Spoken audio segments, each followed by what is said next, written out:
What's going on, people? We are Tottenham TV the day after the night before. What an emotional day it was at the Tottenham Hotspur Stadium yesterday.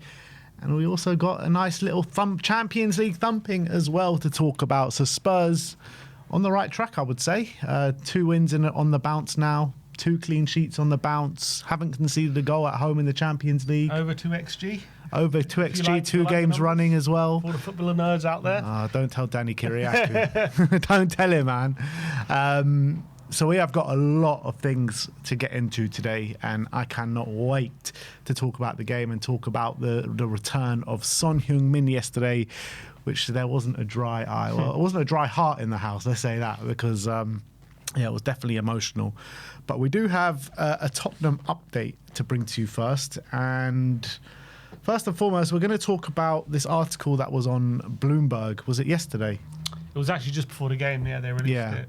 So basically the key takeaways from the article are that the Lewis Family Trust is conducting an accounting review into former chairman Daniel Levy's long tenure as part owner and custodian of Tottenham Hotspur. The review covers all commercial aspects of the club's operation, including sponsorship agreements and whether player and commercial contracts and payments were fairly valued. The decision signals a further deterioration in the relationship between Levy and the ownership group, which removed him as chairman in September after a fallout over the club's direction and potential investment and takeover offers. However, the article does state that there is no indication of any wrongdoing from Daniel Levy. I don't really think wrongdoing from an accounting perspective. Yeah, from a moral footballing perspective, a lot of that's a whole different kind of world, mate. I don't really think there's much in this, to be honest. I think if someone's running the club for such a long period and new people take over, I think it's something that they just have to do. I think the main thing is the main takeaway from the review will be, have the contracts and the player value and the player kind of transfer fees being of fair value, and how could we have been able to spend more, I guess, is the question, I'm guessing, when it says fair value. Or maybe have we spent too much? I don't know, I guess that's also part of the question. But when you look at the accounting part of it, obviously the Levy family have pledged to get Spurs competing and invest heavily in the playing squad. That's kind of been the word from the club. We want to be winning games more often.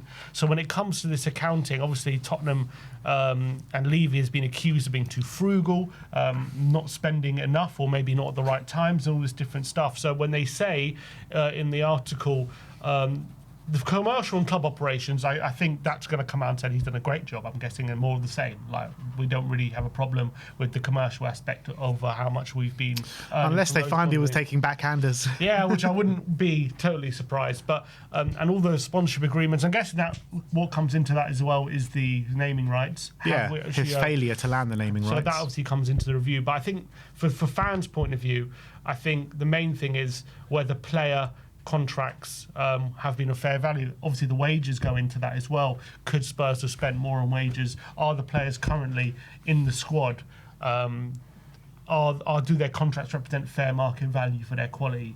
And I think that obviously probably goes into it. And if they do an accounting review, and if they compare the quality of player in our team compared to maybe the same quality of player in other teams who are looking to compete with, is it fair market value for what they're paying? Maybe he'll come up and say, no, they should be paid more. Maybe, the players that we have compared to some of our rivals, they're on much higher wages, and the players in our team, doesn't represent how good they are, potentially. So that's maybe the main takeaway from the review.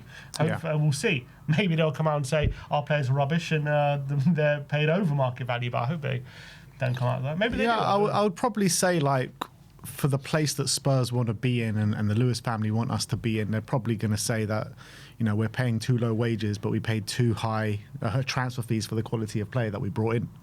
That's kind of what I think they're going to think about the whole situation, and maybe because of the wages, we won't be able to attract the kind of higher caliber player. But look, I think all in all, I don't think this is anything surprising. I think it's probably just standard practice of new people running the club, and they just need to do a review on everything in and around, from commercial side to the playing style. Literally everything needs to be reviewed because Levy has been basically running the show for 25 years. So, I just think it's a bunch of standard practice, to be honest. Yeah, they've already done a review, didn't they? They said the sporting side.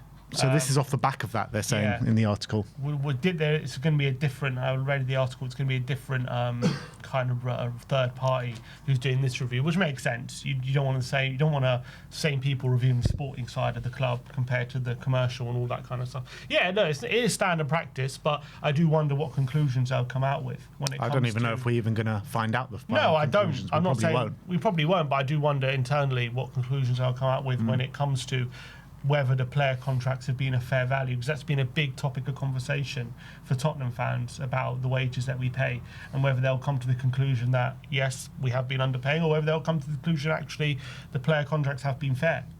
It'll be interesting to see what the conclusion is then. Yeah. We'll have to. Well, I was about to say we'll have to wait and see, but we probably won't ever find out. But look, the only way we'd find out is maybe they start giving bigger contracts, but we'll have to wait and see on that. Yeah, I think that's a must, to be honest, if we want to attract the caliber of player that we want to attract. But look, let's get into some potential incoming transfers, because the first one we're going to talk about is that Antoine Semenyo, once again, as Tom Barkley did an update, I think a day or two ago now, and he said that Tottenham are one of a clutch of clubs showing major interest in Antoine Semenyo. However, Semenyo would be hesitant to join the North Londoners, as he was in the summer when Tottenham were keen to buy him then. It is believed that he would be far more tempted should an offer arrive from one of Manchester City or Liverpool, or even table toppers Arsenal. And he also says that Semenyo is tempted by a move from Arsenal and has distanced himself from a switch to Tottenham Hotspur. So I think it's time to run away now, get this guy off your radar. And this is, if Spurs go and pursue this deal, this is just Eberechi Eze waiting to happen all over again. Who's this guy? Is this guy plays for Brentford, right? Or Brighton? I can't remember. I don't even know. Never heard of him. Never wanted this guy. Just some. He's a glorified Adama Traore. Odebear's better than him anyway. Odebear's much better than him. The ceiling of Tell is much higher than Semenyo. So I don't know why people even wanted him. He's not great. So what's overrated. a Semenyo? What is a Semenyo, Antoine? Rubbish. No, but in all seriousness, that was the fear, of course, when you're going for a player like him, that this might be the case. Obviously, being a boyhood Arsenal fan, we've been here before. So, yeah, if that's the case, just move on. Don't even bother trying. Go for Ndai. Go for someone else who might be more interested. Because if he's not jumping at the chance to maybe join Tottenham, give him the chance either in January or the summer, then there's no point pushing for it. We want players that want to be here. And if he's got eyes on other clubs, don't need him. Exactly. So less time spent on that rumour, the better, in my opinion. But that's the situation on Antoine Semenyo. The next one's fairly interesting. Not the most reliable source, but it could be something in it, hopefully, anyway, as Dean Jones says that Tottenham are interested in Eintracht Frankfurt left-back Nathaniel Brown. Man City, Arsenal and Manchester United have also made checks on the 22-year-old. Nathaniel Brown having quite a season, I'm led to believe, at left-back for Eintracht Frankfurt. We'll see it firsthand, won't we, in about a month's time when we do play Frankfurt. Did he play in the semi-finals against us? He was definitely in the squad. I can't remember if he started both legs. I think he definitely started one of them at least. But he's a... Look, I haven't seen him play too much, but I do know that he's, building his reputation in a massive way right now. There's a lot of rumours about him. I think he can play both sides as well. I think he's a left back, but I believe he can play both sides. And I think he's highly sought after. I think teams really want him. Teams are really looking at him this season. I think at the end of last season, the summer, there was a lot of rumours flying around about interest from potential Premier League teams. Obviously, we need a left back. Doggy's injury, keeping him out till January now, and his injury record since coming to Spurs has been absolutely atrocious, and he just can't seem to stay fit. So I think a left back like Nathaniel Brown, I believe he's very quick, and I think someone. Look, we need to obviously do the recruitment properly, but I think this guy seems like one who's young. He's up and coming. Could get him for a decent price. And maybe he's one who could solve our problems. Yeah, I'm just looking at the stats. I mean, He's only ever played at left back. He's played at 1 game at centre back in his career and 3 games at central midfield. But the rest but they kind of play a wing back system, don't they? Frankfurt. So it'll be very similar to kind of a Pedro Porro. He only played wing back before he joined Spurs. Do we want a kind of specialist full back, left back, or you have? Depends on how interchangeable they are. Yes, he's only played left wing back. Does that mean he can only play wing back? Like Porro, as you say, came in as a wing back. But he's plays right back now is fine. Spence came in as a wing back from Forest, and he plays full back. So sometimes there are players as well.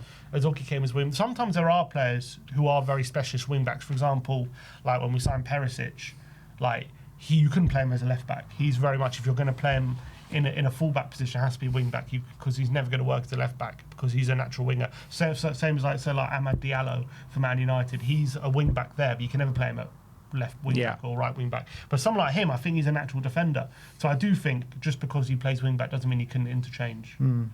Just looking at his stats, he's had 2 seasons at Frankfurt now. In the last 2 seasons, he's got 4 goals and 11 assists.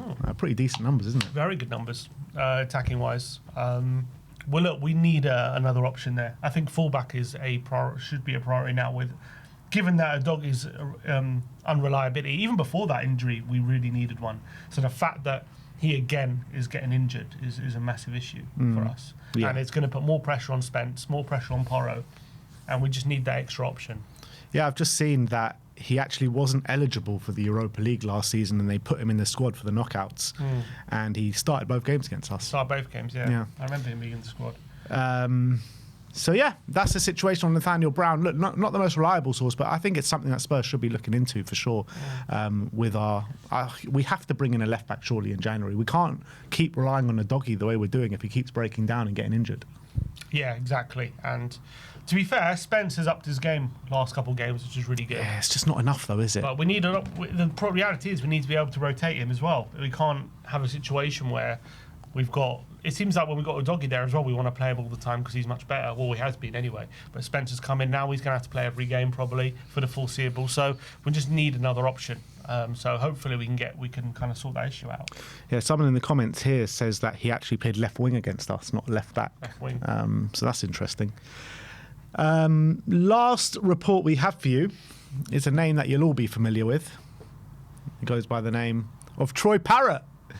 And Fijajes, again, not the most reliable source, I love Fijajes. says that Tottenham are interested in signing Troy Parrott and are prepared to pay €35 million to sign the striker. The 22-year-old has scored 20 goals in 18 games in all competitions this season. What monstrous numbers that is. And Spurs have a 20% sell-on clause, so we can get him cheaper than pretty much anyone else that anyone's interested in him. Not for me, I don't think. I know his numbers are great. Nah, not for me. I know he's just had a worldie of a game for Ireland as well. So he's doing it on the international stage, doing it in the Dutch league, but nah, not for me. I mean, it would be some sort of fairy tale if he does seem to come back and Harry Kane-esque hit the ground running and become one of the best strikers in Europe. But I don't think... Look, to be fair, he is scoring goals regularly in Holland. He did it last season. For the last couple seasons now in the Dutch league. So I wonder if at some point he's going to be ready for a step up from that team, from RZ, maybe to a better team in Holland or another league. I don't know. Is he ready to lead the line for Tottenham? I don't know if there's evidence for that. But he seems to be growing. His career seems to be getting up and running now. So I'm delighted for him. As you say, he hit the headlines for Ireland, scoring a hat-trick in what was an unbelievable kind of day for him on that day. And he dragged them to the playoffs himself, pretty much. He scored against Portugal as well, didn't he? Was it twice? He did. Yeah, he scored twice. He scored twice against Portugal. He scored 5 in his last 2 games for Ireland. So this guy, he's definitely developing. This isn't the striker that we sold. He's a much better player now. So that's really great. And he seems to be on track to becoming a really good striker in European football. Whether, is he better than what we have currently? Is he an upgrade on that? Is he ready to lead the line? I don't know if there's enough evidence at the moment to suggest he's, if we're looking to compete with the very best, does Troy Parrott drag us there? Is he going to be scoring regular goals in the Premier League? I guess the jury's out on that. But then again, if he does get a move to a better league and start scoring, but then again, our release clause or whatever, our clause would have been outdated by then. So we'd have to pay big money. But yeah, I don't know if I would trust Parrott to lead the line for us at the moment, even though he's doing very well.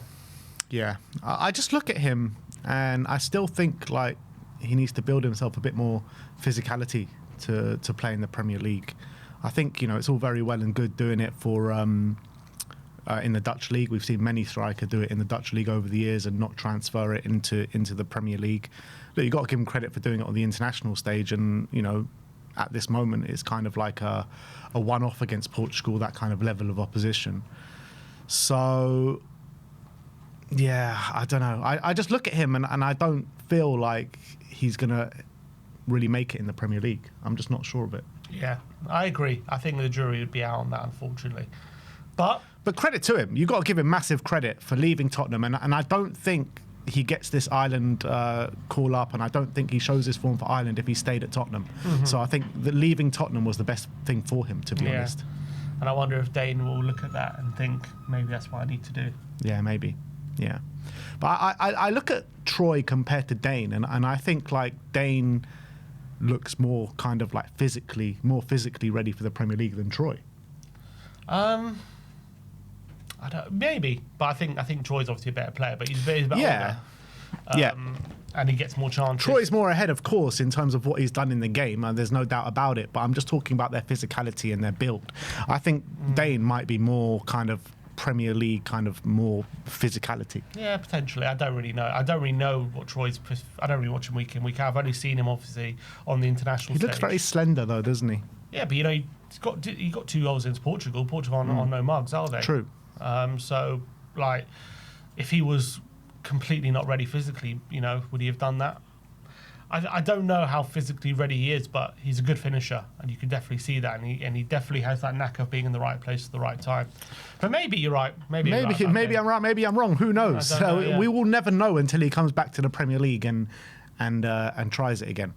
But I think he's doing very well for where he's at right now, and you've got to give him credit. Junior Muketsi says Troy is a unit. He is not slender. Look him up.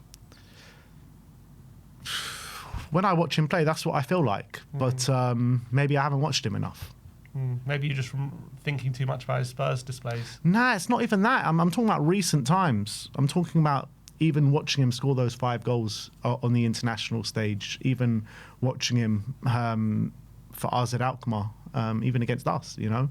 So, yeah, look, he could turn out to be a very good player. 23 years of age, so he's still very young.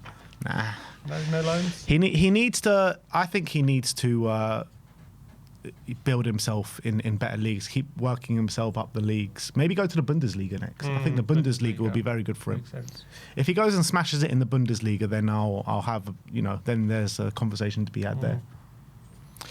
But... yeah, look, that is your Tottenham update for today. Let me know in the comment section below. Would you like to see Troy Parrott back at the football club?